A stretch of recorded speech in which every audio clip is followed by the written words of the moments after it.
All right, so today's lesson is 7.4, Analyzing Data Display. So a bar graph uses vertical or horizontal bars to show the data. So this is considered a bar graph because it's using bars. Look at kind of like a Hershey bar. So if you look here, California has an average of 2 pets per household.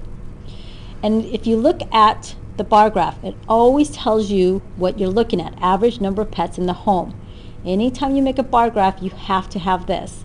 This is always your y-axis, this is your x-axis. It's always going to tell you what the y represents. Y represents the number of pets. The x-axis represents the states. So here's California, Idaho, Maine, New Jersey, and Utah. So it's very important that you label your x and y axis, and then you have your numbers.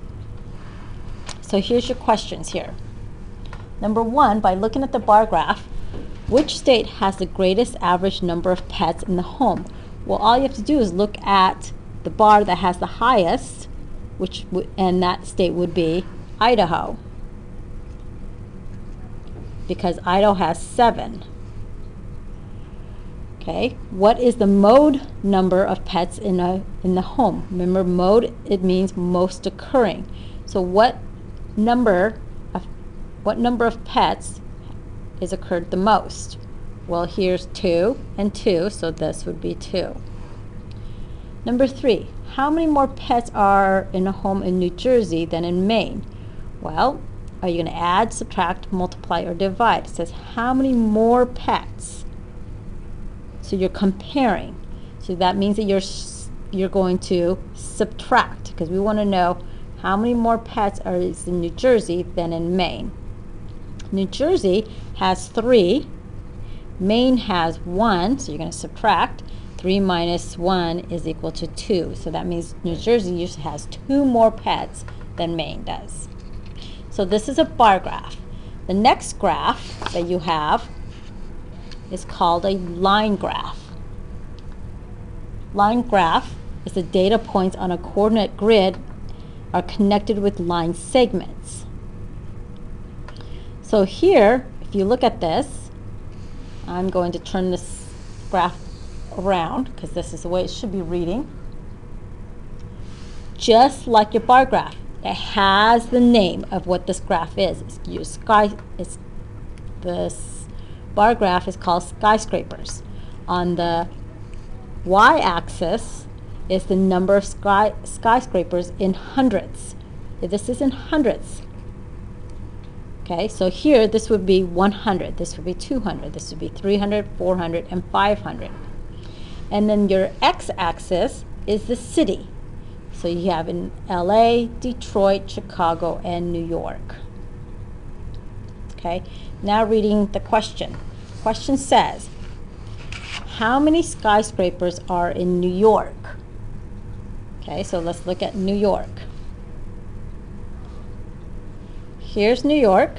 Looking up here, it says 4. But don't forget, it says number of skyscrapers in hundreds. So really this is 400. So New York has 400 skyscrapers. Okay, then it says how many skyscrapers are in LA? Well, let's look at LA. Here's LA. Here it says 0.5.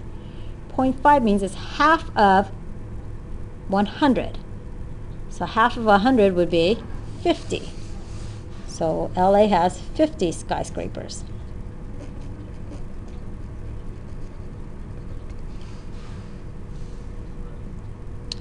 Okay, and our last graph that we have for 7.4 is a circle graph.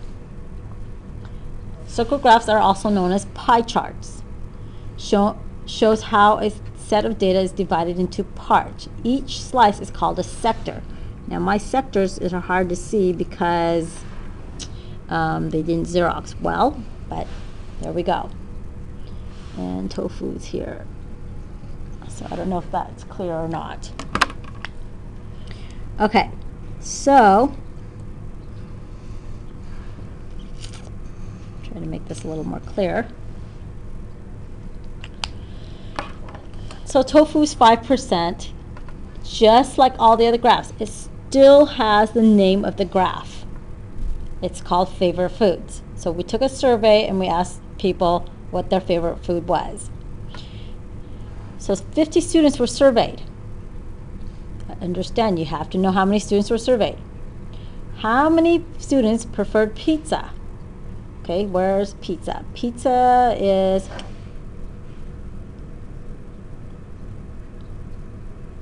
35%.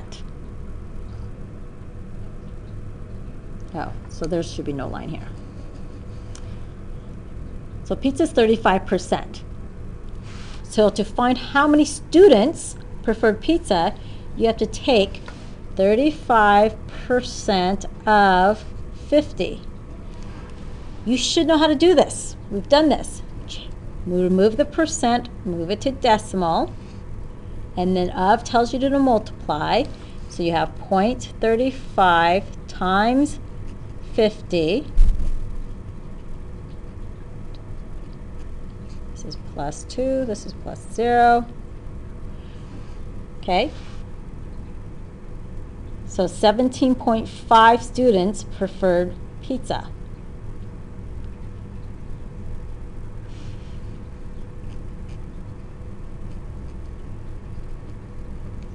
Okay. Now it says, what fraction of the students like tofu? Well, you have 5%. How do you make the percent into a fraction? Remember, remove the percent, and that's your numerator. Denominator, remember, if you remove the percent, it means out of 100, reduce that by 5, and you get 1 over 20. So your fraction is 1/20. It says, how many more students like pizza than ice cream? Well, ice cream is 15%. So here, there's several ways you could do this, but I would have taken 35%, subtract 15%, and you get 20%. So then you do 20% of 50, move the decimal over 2 places, so it'll be 50 times 0.20.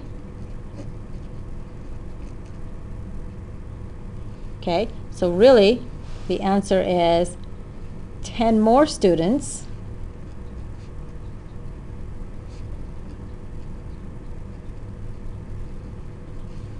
liked pizza than ice cream.